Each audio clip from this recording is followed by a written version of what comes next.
Good morning students. ఇవాళ మనము colligative ప్రాపర్టీస్లో సెకండ్ ప్రాపర్టీ ఆస్మాటిక్ ప్రెషర్ గురించి డిస్కస్ చేసుకుందాం. సో ఆస్మాటిక్ ప్రెషర్ గురించి చెప్పుకోబోయే ముందు మనకి కొన్ని డెఫినేషన్స్ అన్నవి తెలుసుకోవాలన్నమాట. మనము కొన్ని టాపిక్స్వి. ఫస్ట్ది వచ్చేసి డిఫ్యూజన్.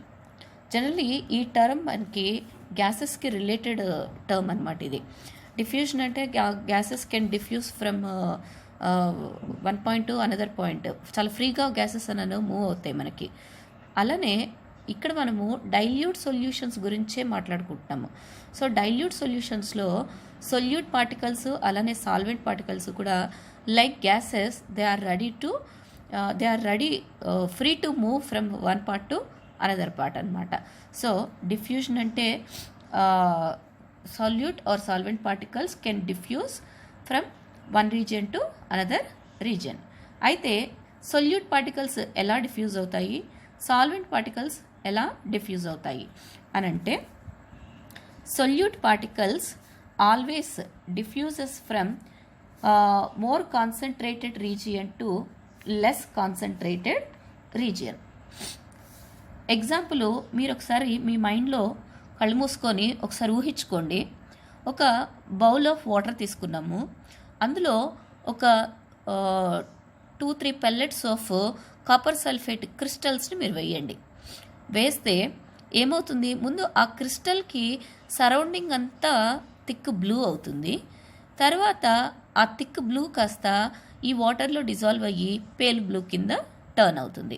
అంటే సొల్యూట్, ఇక్కడ కాపర్ సల్ఫేట్ క్రిస్టల్స్ ఏంటి, సొల్యూట్. ఈ solute moves or diffuses from high concentrated region to low concentrated region. మరి ఆబ్వియస్లీ సాల్వెంట్ పార్టికల్స్ ఎలా డిఫ్యూజ్ అవుతాయి మనకి, they moves from low concentrated region to high concentrated region. Let us suppose, మళ్ళీ అలానే మీరు ఊహించుకోండి, take a bowl of copper sulphate solution. Copper sulphate solution అంటే blue colour సొల్యూషన్ని తీసుకోండి. Add a little bit excess of more water, ఇంకొంచెం ఎక్కువ వాటర్ని యాడ్ చేయండి. యాడ్ చేస్తే మీరు గమనిస్తే ఫస్ట్ ఆ వాటర్ ఏంటి అంటే ఆ గ్లాస్లో ఫస్ట్ కిందకి వెళ్తుంది. కిందకు వెళ్ళి అక్కడంతా పేల్ అయ్యి చిన్నగా అది పైకి వస్తుంది అనమాట. ఇది ఒకసారి మీరు మన ఊహించుకుంటే మీకు వచ్చేస్తుంది. Solvent particles always moves from low concentrated region to high concentrated region. Okay, so that's it about diffusion. Next, what is semi permeable membrane. Semi permeable membrane అంటే ఒక రకంగా లైక్ ఏ ఫిల్టర్.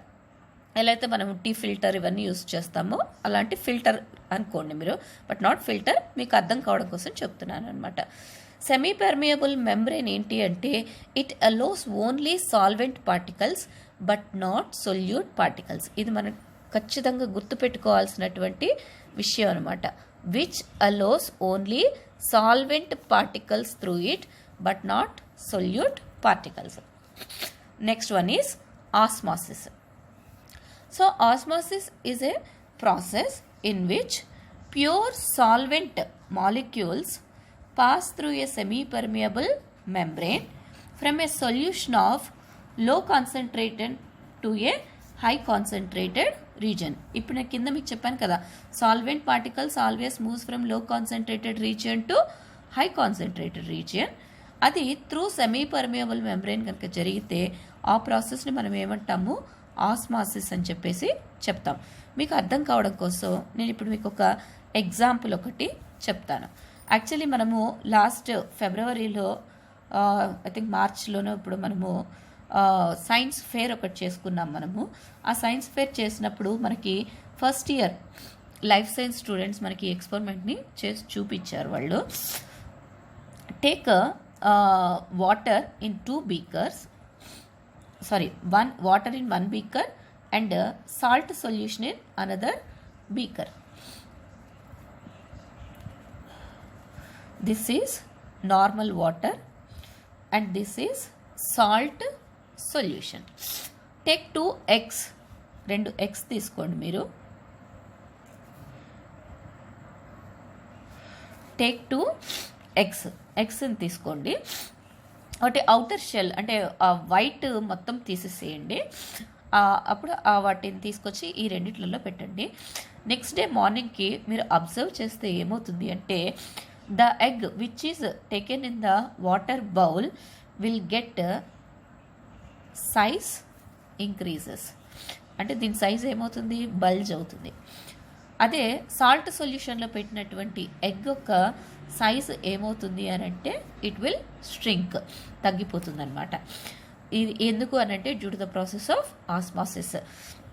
ఇక్కడ మనం గమనిస్తే ఎగ్ లోపల ఫ్లూయిడ్ ఉంటుంది కదా, so ఈ ఫ్లూయిడ్ ఏంటి, హైలీ కాన్సన్ట్రేటెడ్. బయట ఉన్నటువంటి వాటర్ ఏంటి, లో కాన్సన్ట్రేటెడ్. ఈ ఎగ్గుకున్నటువంటి ఈ పైన ఉండేటటువంటి ఈ పార్ట్, పల్చటి పొర ఏదైతే ఉంటుందో it will act as a semi permeable membrane. So what is osmosis అంటే ఇప్పుడు నేర్చుకున్నాం కదా, solvent moves from low concentrated region to high concentrated region. Egg లోపల ఉన్న ఫ్లూయిడ్కి కాన్సన్ట్రేషన్ ఎక్కువ ఉంది కాబట్టి ఈ వాటర్ ఇక్కడ నుంచి ఈ లోపలికి మూవ్ అయింది. సో దట్ దీని యొక్క సైజ్ ఏమైంది, ఇంక్రీజ్ అయింది. And coming to hear, egg లోపల ఉన్న ఫ్లూయిడ్ కన్నా బయట ఉన్నటువంటి సాల్ట్ సొల్యూషన్ యొక్క కాన్సన్ట్రేషన్ ఎక్కువగా ఉంది కాబట్టి ఈ ఫ్లూయిడ్లో ఉన్నటువంటి solvent particles they are trying to come out through the semi permeable membrane. So that దీని యొక్క సైజ్ ఏమైంది, స్ట్రింక్ అయిందనమాట. ఇది మనకి ఫస్ట్ ఇయర్ స్టూడెంట్స్ పొటాటోస్ తోటి చేసి చూపించారు వాళ్ళు. రైట్, మీకు ఒక డౌట్ రావచ్చు, మ్యామ్ లోపల కాన్సన్ట్రేషన్ బయట కాన్సన్ట్రేషన్ ఒకటే ఉంటే ఏం జరుగుతుంది అంటే in such conditions there is no osmosis. Osmosis అనేటటువంటి ప్రాసెస్ అక్కడ మనకి జరగదనమాట. అలాంటి సొల్యూషన్స్ని మనం ఏమని పిలుస్తాము అంటే ఐసోటానిక్ సొల్యూషన్స్ అని చెప్పి పిలుస్తాం. Isotonic solutions means solutions which are having same concentration. Okay, right. And next we're moving to osmotic pressure. What is meant by osmotic pressure? Now take a bowl of water and take a funnel. తెలుసు కదా మన ల్యాబ్స్లో use చేస్తాము. Take a thistle funnel and it is fitted with a parchment paper or animal membrane. అంటే ఇది ఒక semi permeable membrane లాగా act చేస్తుంది. ఇప్పుడు ఈ ఫన్నెల్ లోపల మనము ఏం తీసుకుందాము అంటే షుగర్ సొల్యూషన్ని తీసుకుందాం. Take sugar solution. So this is sugar solution and ఈ బీకర్లో నేనేం తీసుకున్నాను, వాటర్ తీసుకున్నాను and the lower part is acting as a semi permeable membrane. Right, after some time what will happen, because of due to osmosis process water will enter into the sugar solution. ఎప్పుడు దాకా enter అవుతుంది అది, till the concentration in the funnel is equal to concentration of the solution solvent in the beaker. ఇక్కడ concentration equal అయ్యే వరకు ఈ water ఈ లోపలికి వెళ్తుంది, మళ్ళీ వెళ్ళింది, మళ్ళీ ఇక్కడ ఏదైనా ఉంటే అది బయటకు వస్తుంది, ఏది ఓన్లీ సాల్వెంట్ మాత్రమే. సో ఇది లోపలికి ఎంటర్ అవడం వలన స్లోగా దీని యొక్క లెవెల్ నాకేమవుతూ ఉంటుంది, రైజ్ అవుతూ ఉంటుందన్నమాట. సో ఇప్పుడు మనం ఏం చేయంటే ఎంత లెవెల్కి రైజ్ అయ్యిందో ఆ హైట్ని మనము నోట్ చేసుకుంటాం అనమాట. Osmotic pressure is always representated with the letter pi. So ఎంత హైట్కి వెళ్ళిందో హెచ్ నోట్ చేసుకుంటాము. అలానే rho means density of the solution, ఈ లోపల మనం తీసుకున్నటువంటి density of the solution. So ఇక్కడ ఈ కండిషన్లో what is osmotic pressure? Osmotic pressure means the hydrostatic pressure. The hydrostatic pressure created in the column is called osmotic pressure. Next ఇదే ఎక్స్పెరిమెంట్ని మనము ఇంకొక రకంగా కూడా మనము ఫైండ్ అవుట్ చేయొచ్చు అనమాట. ఇప్పుడు ఆస్మాటిక్ ప్రెషర్కి ఇంకొక ప్యాటర్న్లో కూడా మనం ఎలా ఎక్స్ప్లెయిన్ చేస్తామో చూద్దాం ఒకసారి. Take a beaker which is filled with water and take a porous part. ఇక్కడ నేను ఇలా మీకు చూపిస్తున్నాను కదా, ఇదేంటి అంటే which has a semi permeable membrane. So semi permeable membrane తోటి ఒక పోరస్ పార్ట్ తీసుకొని దీని లోపల ఏం తీసుకున్నాను, sugar solution. Okay, according to osmosis process, what will happen? Solvent tries to enter into the sugar solution. కానీ మనం ఏం చేస్తున్నామంటే బై యూజింగ్ ఎ పిస్టన్, ఈ పిస్టన్ తోటి మనం దీని మీద ఏం చేస్తున్నాము అంటే ప్రెషర్ని అప్లై చేస్తున్నాం, so that we are preventing the passage of solvent into the solution. ఈ సాల్వెంట్ ఈ లోపల పోరస్ పార్ట్లోకి ఎంటర్ అవ్వకుండా నేను ఎక్సెస్ ప్రెషర్ అవుట్ సైడ్ నుంచి ప్రెషర్ని అప్లై చేసిన బై పుట్టింగ్ వెయిట్స్. ఇక్కడ నేను చూపిస్తున్న ఈ రెండు ఏంటి అంటే వెయిట్స్ అనమాట. సో ఎంత ప్రెషర్ని నేను బయట నుంచి అప్లై చేస్తున్నానో that pressure is nothing but osmotic pressure. అంటే ఈ కండిషన్లో the negative pressure what we are applying from outside, so that we are preventing the process of osmosis. So osmotic ప్రెషర్కి 2-3 వెరైటీస్ ఆఫ్ డెఫినేషన్స్ ఉన్నాయి. నేను ఈ వీడియో అయిపోయిన తర్వాత లాస్ట్లో నేను మీకు ఆ పిక్ కూడా నేను మీకు పెడతాను, సో దట్ ఎందుకంటే డెఫినేషన్స్ మనం యాజ్ ఇట్ ఈస్గా మెన్షన్ చేయాలి. సో నేను ఇప్పటి వరకు మీకు ఏమేమి ఎక్స్ప్లెయిన్ చేశాను, what is meant by diffusion and what is semi permeable membrane, osmosis అంటే ఏంటి అండ్ ఆస్మాటిక్ ప్రెషర్ అంటే ఏంటి. ఆస్మాటిక్ ప్రెషర్కి 2 వెరైటీస్గా ఎక్స్ప్లెనేషన్ ఇచ్చాను నేను, so that 2 varieties of definitions నేను మీకు చెప్పాను అనమాట. Next, experimental determination of osmotic pressure by Berkeley and Hartley method.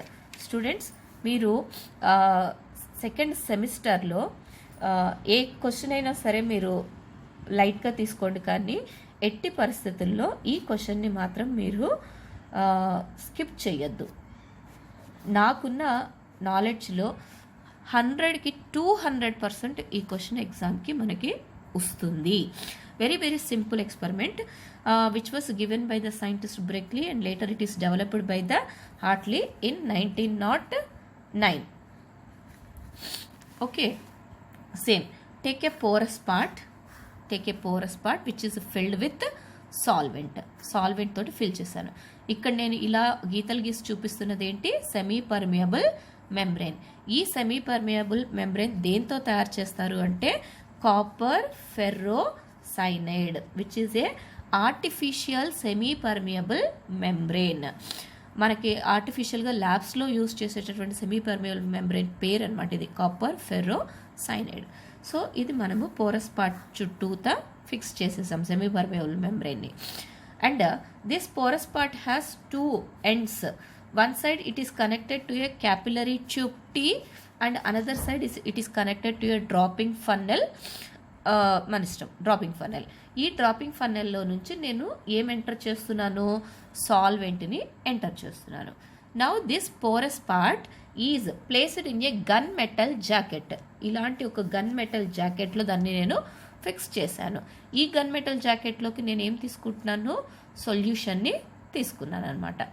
According to osmosis process, after some time what will happen, the solvent which is present in the porous part will try to enter into the gun metal jacket. ఈ జాకెట్లోకి enter అవుతుంది. So enter అవ్వడం వలన ఈ క్యాపిలరీలో ఉన్నటువంటి solvent యొక్క level ఏమవుతుంది, suddenly reduced. ఇది ఎప్పుడైతే ఇటుకి ఎంటర్ అయ్యిందో ఆటోమేటిక్గా ఈ క్యాపిలరీలో ఉన్న లెవెల్ ఏమవుతుంది, కిందకి డిక్రీజ్ అవుతుంది.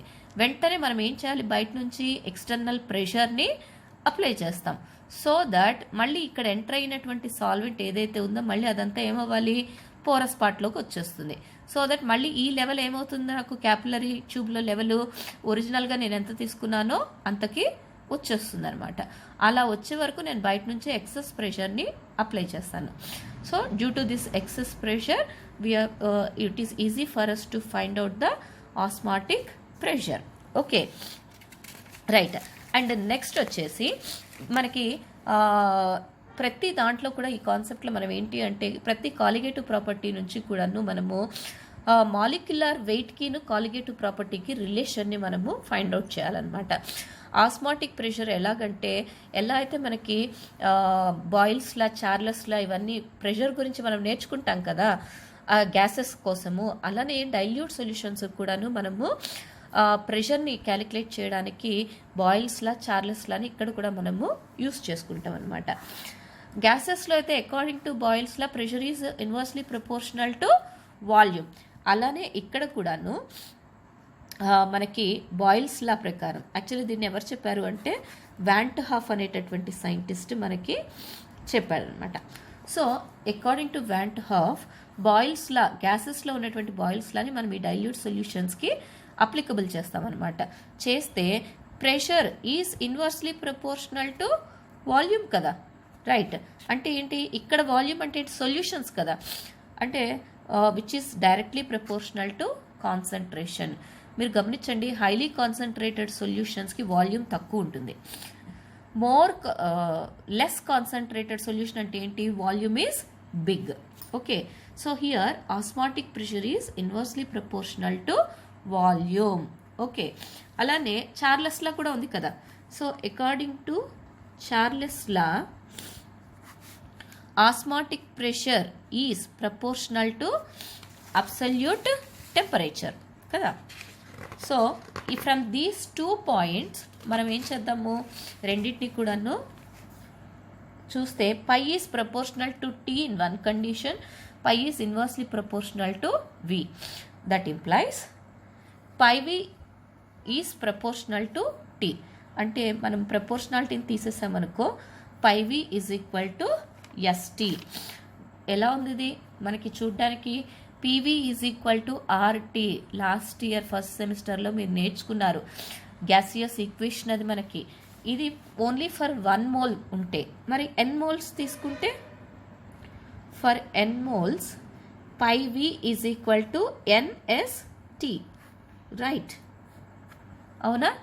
లైక్ ఆర్ ఏది యూనివర్సల్ గ్యాస్ కాన్స్టెంట్ ఏదైతే ఉందో, అలానే ఇక్కడ ఎస్కి కూడాను ఆర్కి ఏవైతే వాల్యూస్ ఉంటాయో మనకి ఎస్ కూడా అవే వాల్యూస్ అన్నవి ఉంటాయన్నమాట.